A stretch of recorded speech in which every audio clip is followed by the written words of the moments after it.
شادی کی پہلی رات اپنی بیوی کی کالی کلوٹی شکل دیکھ کر میں سخت برہم ہوا۔ جب میں اسے طلاق دینے لگا تو وہ میرے پاؤں میں گر گئی اور کہنے لگی کہ آپ بھلے دوسری شادی کر لیں مگر مجھے اسی گھر میں رہنے دیں، گھر کے کسی کونے میں پڑی رہوں گی۔ پھر میں ایک خوبصورت لڑکی سے نکاح کر کے اسے گھر لے آیا۔ میری پہلی بیوی اس کی نوکرانی بن کر خدمت کرتی رہتی۔ گھر میں سب بہت خوش تھے کہ مفت کی نوکرانی مل گئی، مگر ایک رات مجھ پر ایک ایسا انکشاف ہوا کہ میں اندر تک لرز کر رہ گیا۔ باہر کھڑا خاموش نظروں سے میں اپنے گھر کے بند دروازے کو دیکھ رہا تھا۔ نہ جانے کیوں آج میری ہمت ہی نہیں ہو رہی تھی کہ میں گھر میں قدم بھی رکھوں۔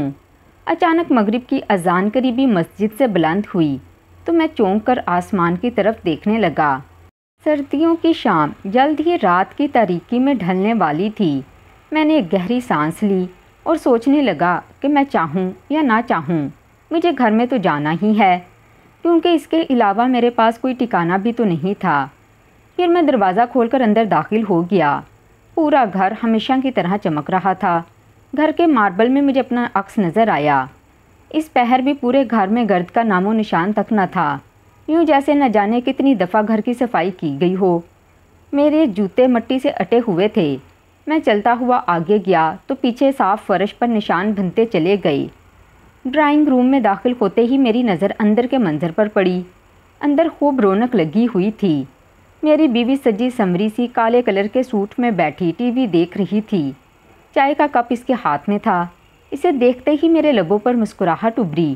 وہ بے حد حسین تھی۔ ایک بچے کی ماں بننے کے بعد بھی اس کے حسن میں کوئی کمی نہیں آئی تھی۔ مجھے دیکھتے ہی وہ مسکرا اٹھی اور مجھے اپنے پاس بیٹھنے کا اشارہ کرنے لگی۔ پھر اس نے اپنا رخ کچن کی طرف کیا اور آواز لگائی، نگت ذرا کاشف کے لیے بھی چائے بنا کر لے آؤ۔ میں خاموشی سے اس کے پاس جا کر بیٹھ گیا، مگر آج میرا دل کچھ بجھا بجھا سے تھا، جسے میری بیوی نے بھی محسوس کیا۔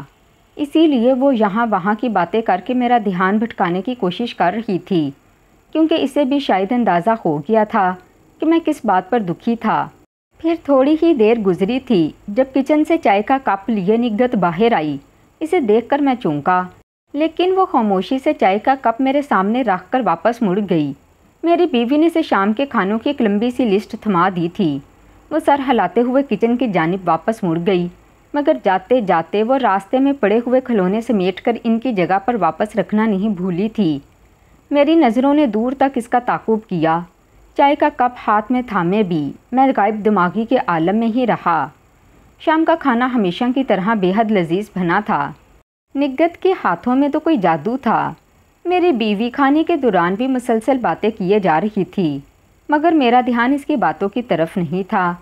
میں اس وقت بھی غائب دماغی سے ہی اس کی باتوں کا جواب دے رہا تھا۔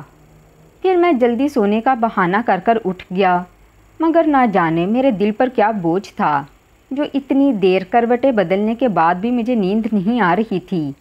میری بیوی بے خبر نیند سو رہی تھی۔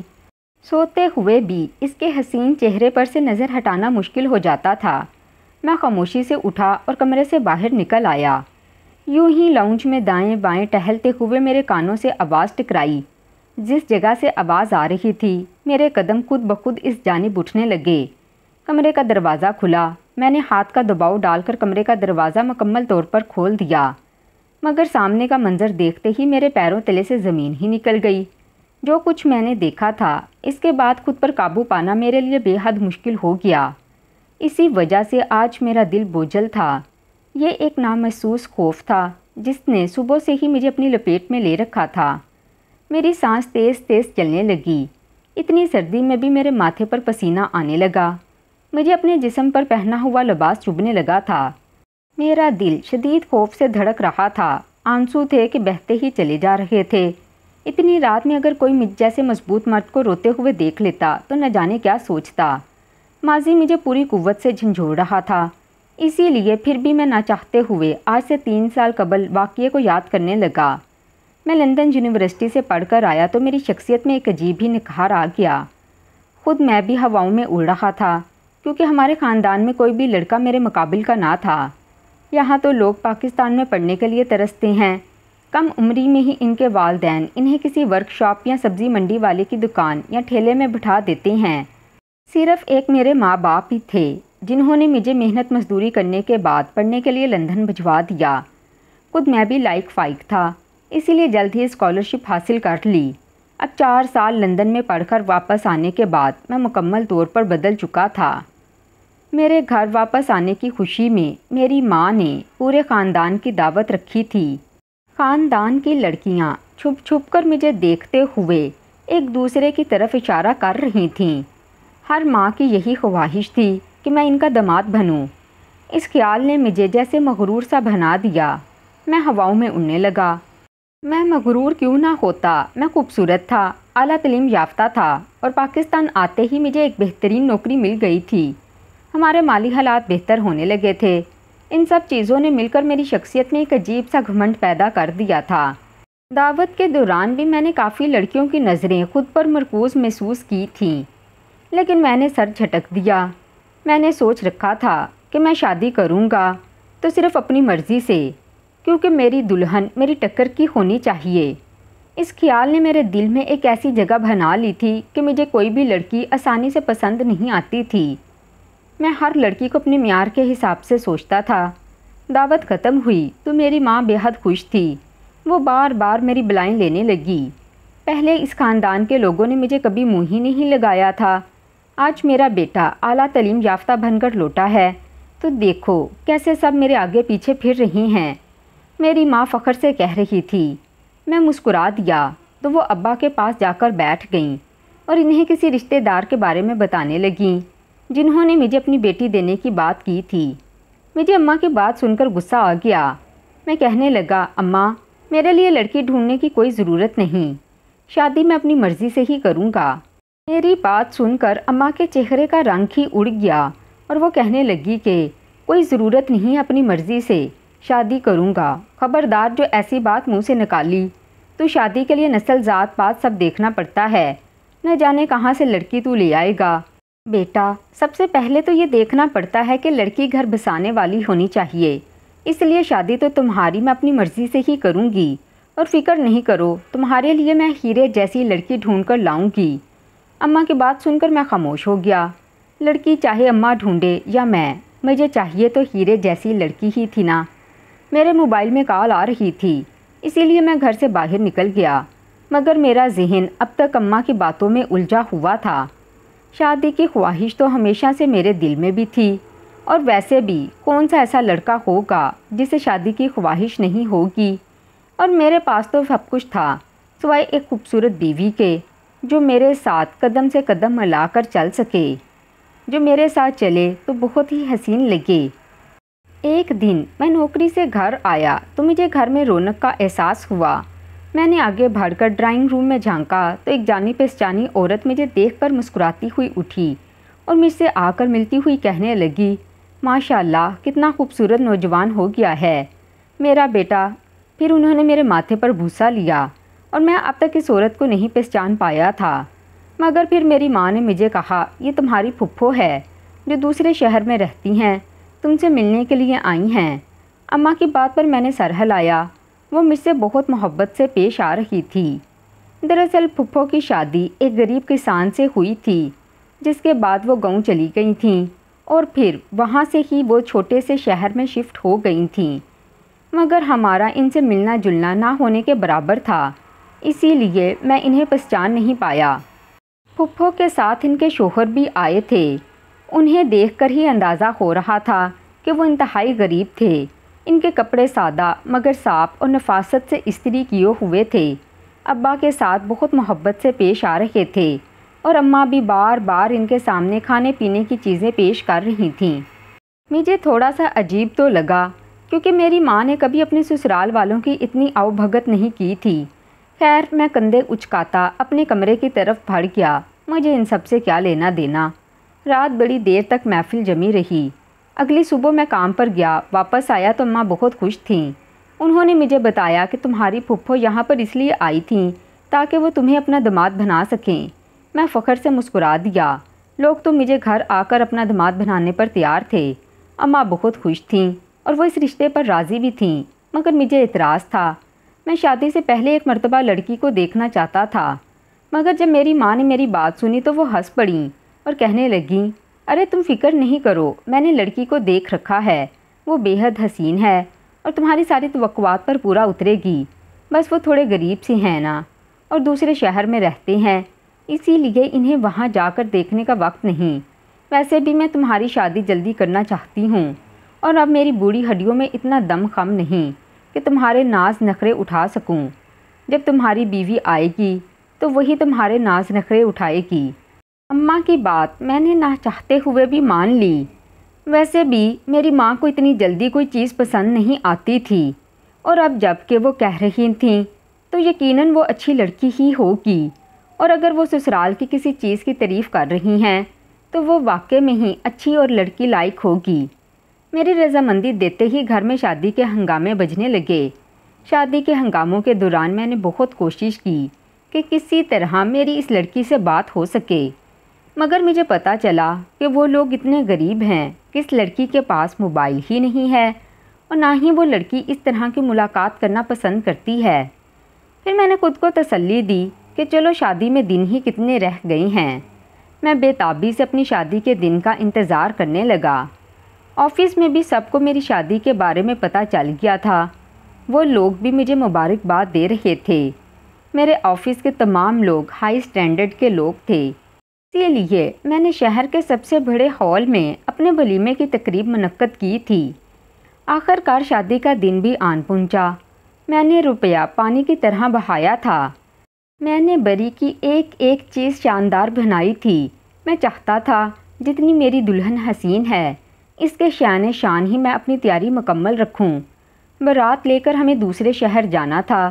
سفر کی تھکاوٹ نے ہمارا برا حشر کر دیا، لیکن مجھے تو اپنی شادی کی خوشی تھی۔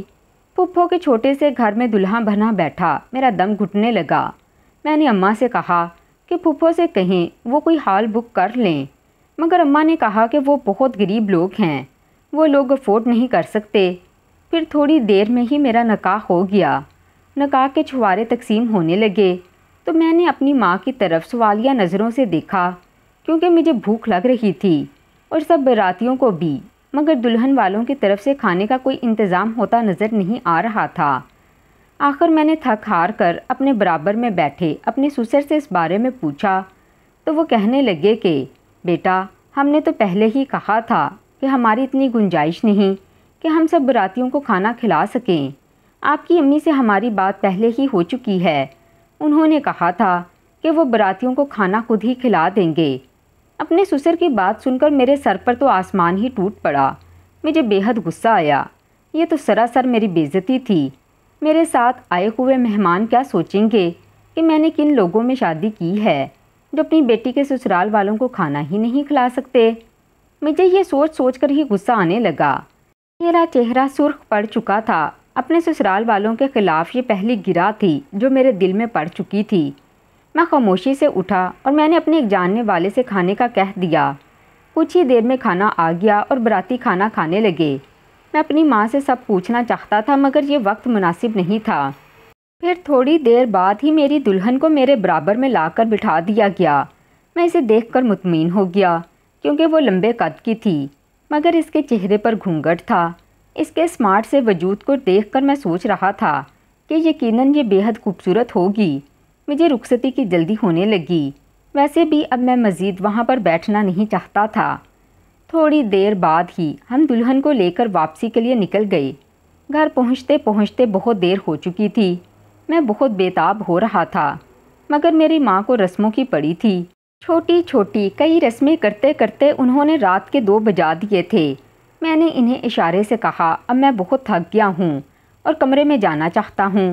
میری ماں نے میری بات پر سر ہلایا اور دلہن کو میرے کمرے میں بٹھا دیا۔ میری ماں کے چہرے پر ایک عجیب ہی مسکراہٹ تھی آج، جس کی وجہ مجھے کچھ سمجھ میں نہیں آ رہی تھی۔ مہمان میرے کمرے سے رخصت ہوئے تو دروازہ بند کر میں پلٹا۔ میری دلہن بیڈ پر لہنگے کو پھیلائے بیٹھی تھی۔ اصلی پھولوں سے کمرے کی خوبصورتی کو سجایا گیا تھا۔ میں کافی دیر تک تو اپنی دلہن کو اسی طرح دیکھتا رہا۔ میرے اسٹیٹس میں ایک خوبصورت بیوی کی کمی تھی، وہ آج مکمل ہو گئی تھی۔ میں مسکراتے ہوئے آگے بڑھا اور ہاتھ بڑھا کر اپنی بیوی کا گھونگھٹ اٹھا دیا، مگر یہ کیا، اسے دیکھ کر تو میرے پیروں تلے سے زمین ہی نکل گئی تھی۔ میں نے پھٹی پھٹی بے یقین نگاہوں سے سامنے دیکھا جہاں میری پھپھو کی بیٹی میرے دلہن کے روپ میں سجی سنوری بیٹھی تھی۔ وہ مسکرا رہی تھی، مگر مسکراہٹ کے باوجود بھی اس کے چہرے پر کوئی تبدیلی نہیں آ رہی تھی۔ اس کا رنگ بے حد گہرا تھا اور چہرے کے نقوش بھی بے حد معمولی سے تھے۔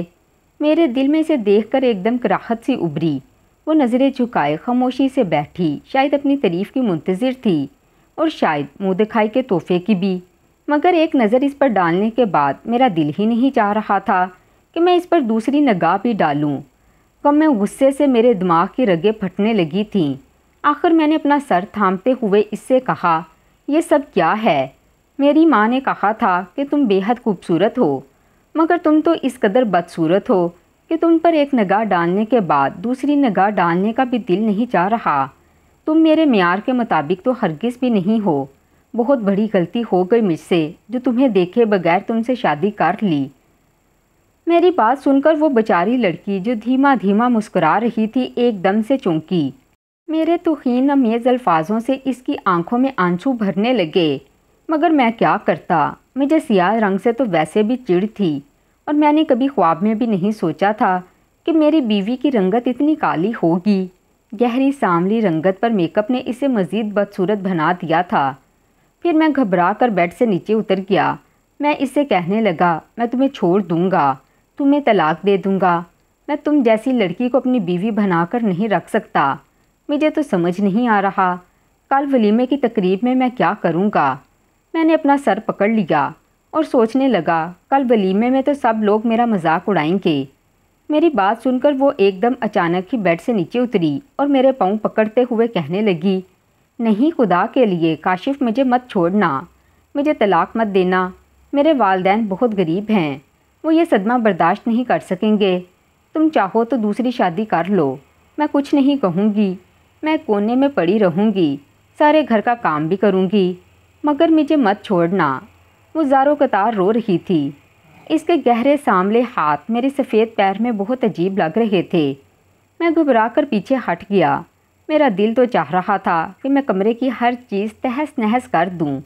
آخر کار کمرے میں کافی دیر ٹہلنے کے بعد جب مجھے کچھ سمجھ نہیں آیا تو میں کمرے سے نکلا اور باہر نکلتا چلا گیا۔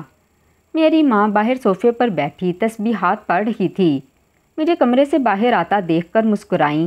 انہوں نے مجھ سے بالکل بھی نہیں پوچھا تھا کہ میں اس وقت کمرے سے باہر کیا کرنے کے لیے آیا ہوں، کیونکہ شاید وہ بھی جانتی تھیں کہ جب مجھے حقیقت کا علم ہوگا تو میں اسی طرح کا رد عمل دوں گا۔ میں کافی دیر تک سڑکوں پر گاڑی لے کر گھماتا رہا۔ آخر کار میں نے سوچ لیا کہ میں اپنے معیار کے مطابق ایک حسین لڑکی سے شادی ضرور کروں گا۔ اگلے دن ولیمے کی تقریب تھی۔ میں نے اسے تاکید کی کہ وہ چہرے پر سے گھونگھٹ نہیں اٹھائے گی۔ اس نے میری بات مان لی اور پھر ہر آنے جانے والوں کو وہ خود ہی جواب دیتی رہی، کیونکہ لوگ تو یہ سوال کر رہے تھے کہ ولیمے کی دلہن کب گھونگھٹ نکالتی ہے بھلا، جس پر وہ خود ہی لوگوں کو خاموش کروا رہی تھی۔ میرا دل اس سے شدید بدظن ہو چکا تھا۔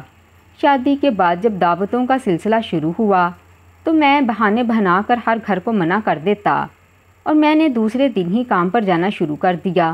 اسی لیے میرا بہترین دوست سائم کچھ کھٹک چکا تھا، کیونکہ میرے جیسے گھومنے پھرنے کے شوقین آدمی کو دوسرے دن ہی کام پر دیکھ کر وہ چونک گیا تھا۔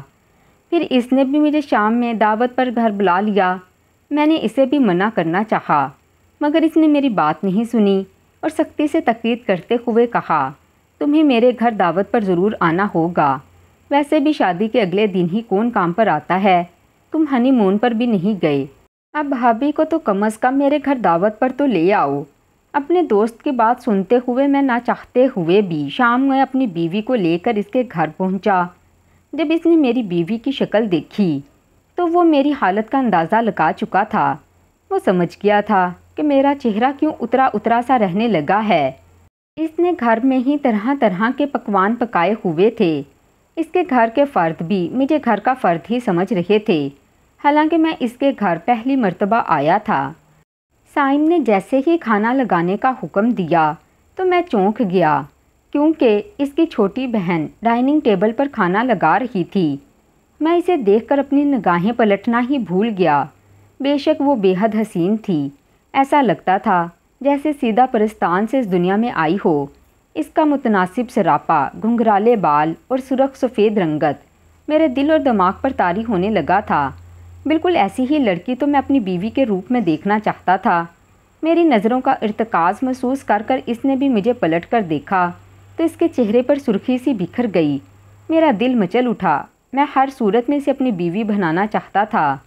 میں نے ایک نظر اپنی بدصورت بیوی پر ڈالی اور پھر سائم کے گھر سے واپسی پر میں نے سوچ رکھا تھا کہ میں جلد ہی اپنے دوست سے اس کی بہن کے بارے میں بات کروں گا، اور پھر میں نے زیادہ انتظار نہیں کیا اور اگلے ہی دن میں نے اپنی خواہش اس کے سامنے رکھ دی، جس پر پہلے تو وہ حیران ہوا اور کہنے لگا، کاشف 2 دن پہلے تو تمہاری شادی ہوئی ہے۔ جس پر میں نے اسے سمجھایا وہ میرے ماں باپ کی پسند تھی، میں کسی خوبصورت لڑکی سے شادی کرنا چاہتا ہوں، اور ویسے بھی مجھے تمہاری بہن سے محبت ہو گئی ہے۔ تم یقین کرو، میں تمہاری بہن کو دنیا کی ہر خوشی دوں گا۔ میری بات پر وہ سوچ میں پڑ گیا، اور پھر میرا سٹیٹس، دولت کی ریل پیل اور شان و شوکت دیکھ کر وہ اپنی بہن کا رشتہ میرے ساتھ کرنے پر راضی ہو گیا۔ میں بے حد خوش تھا۔ جب اپنی دوسری شادی کی خبر میں نے اپنی ماں کو دی تو وہ خلاف توقع حیران ہونے کی بجائے جلدی مان گئیں اور کہنے لگیں کہ بیٹا، دوسری شادی تمہارا حق ہے۔ اگر تمہاری بیوی نے تمہیں اجازت دے دی تو پھر میں کون ہوں اعتراض کرنے والی۔ مگر میرے ابا خوش نہیں تھے، بلکہ انہوں نے اعتراضات اٹھائے، مگر مجھے اب کسی کی بھی پرواہ نہیں تھی، اور پھر 1 ہفتے بعد ہی میں صبحی کو رخصت کر اپنے گھر لے آیا۔ اسے دیکھ کر میری پہلی بیوی نگہت چند لمحے تو وہیں پہ کھڑی رہی، مگر پھر خاموشی سے آگے بڑھ گئی۔ میں نے الماری سے اس کے کپڑے نکال کر باہر صوفے پر رکھ دیے اور کہنے لگا کہ اس کمرے میں اب صبحی رہے گی، تم اماں کے کمرے میں سو جانا یا پھر اسٹور روم میں۔ میں نے نفرت سے کہا۔ میری بات سن کر وہ خاموش رہی۔ ہاں، البتہ اس کی آنکھوں میں آنسو چمکنے لگے تھے۔ پھر اس نے خاموشی سے اپنا ٹھکانہ اسٹور روم کو بنا لیا۔ میری ماں اس سے دن بھر کام لیتی اور اسے غلطی کرنے پر بے حد مارتی۔ میں اپنی ماں کا یہ روپ دیکھ کر بہت حیران ہوتا، مگر مجھے اس سے کوئی اعتراض نہیں تھا، کیونکہ مجھے اپنی بدصورت بیوی میں کوئی دلچسپی ہی نہیں تھی۔ میں تو اپنی خوبصورت بیوی کے ساتھ بہت خوش تھا۔ صبحی ایک فیشنیبل لڑکی تھی۔ وہ جدید طرز کے کپڑے پہنتی اور خوبصورت لگتی۔ اسے کام کرنے کی بھی ضرورت نہیں تھی، کیونکہ گھر کا کام تو سارا نگہت کرتی تھی۔ پھر میں اپنی بیوی صبحی کو لے کر ہنی مون پر چلا گیا۔ جب واپس آیا تو مجھے پتہ چلا کہ وہ حاملہ ہے۔ میری زندگی مکمل ہونے والی تھی، مگر بس مجھے نگہت سے مسئلہ تھا۔ وہ گھر میں چلتی پھرتی مجھے سوئی کی طرح چبھنے لگی تھی، مگر میں نے ایک بات محسوس کی تھی، کتنی مار کھانے کے بعد، اتنی ڈانٹ سننے کے بعد بھی اس کے منہ سے ایک لفظ تک نہیں نکلتا تھا، اور یہی بات شاید اب میرے دل پر بوجھ بننے لگی تھی۔ پھر رات کے اس پہر جو کچھ میں نے دیکھا، اسے دیکھ کر میں پھوٹ پھوٹ کر رونے لگا۔ میرے رونے کی آواز سن کر میرا بچہ اٹھ کر رونے لگا۔ میں نے اپنی بیوی صبحی کو اٹھا کر اس کی توجہ اپنے بچے کی جانب کی، مگر وہ کروٹ بدل کر پھر سو گئی۔ خوبصورت بیوی تو تھی، مگر اس میں سگڑاپا پن کا نام نہیں تھا۔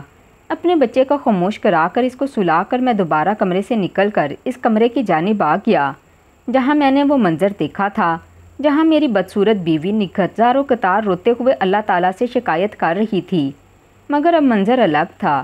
اب میں نے جو کچھ دیکھا اس پر میرا یقین کرنے کو دل نہیں تھا، مگر یہ حقیقت تھی۔ میری ماں میری بیوی کو زور زور سے لات مارتے ہوئے کہہ رہی تھی کہ دیکھا، تمہاری ماں نے جو کچھ میرے ساتھ کیا، میں نے اس کا کیسا بدلہ لیا۔ مجھے پہلے سے ہی اندازہ تھا کہ میرا بیٹا تمہیں کبھی بھی منہ نہیں لگائے گا، اسی لیے میں نے جان بوجھ کر یہ شادی کروائی تاکہ تجھے اذیت ملے، اور اس طرح میرا بدلہ پورا ہوگا۔ اب تو کسی کچرے کی طرح گھر میں پڑی رہتی ہے اور تیری ماں کو تکلیف ہوتی ہے، جس سے مجھے بہت سکون ملتا ہے۔ اس وقت آدھی رات میں جائے نماز بچھا کر کیا ثابت کرنا چاہتی ہے؟ تو چل اٹھ اور میرے لیے دودھ گرم کر کر لا۔ اتنا کہہ کر میری ماں نے اسے ایک زوردار لات ماری۔ میری بیوی خاموشی سے آنسو بہاتی ہوئی اٹھ کھڑی ہوئی۔ اماں کی بات سن کر مجھ پر تو جیسے آسمان ہی ٹوٹ پڑا۔ مطلب میری ماں نے ہی مجھے استعمال کیا تھا اپنے پرانے انتقام کی خاطر۔ میں نہیں جانتا تھا کہ میری پھپھو نے میری ماں کے ساتھ کیسا سلوک کیا تھا، مگر اس سب میں تو نگہت کا کوئی قصور نہیں تھا۔ وہ میرے برابر سے خاموشی سے گزرنے لگی۔ اس نے ایک نگاہ اٹھا کر مجھے دیکھا۔ اس کی ایک نگاہ میں کیا نہیں تھا، میں اندر تک لرز گیا۔ اگر وہ جائے نماز پر بیٹھ کر میری شکایت کر رہی تھی تو پھر خدا جانے میرا کیا انجام ہونے والا تھا۔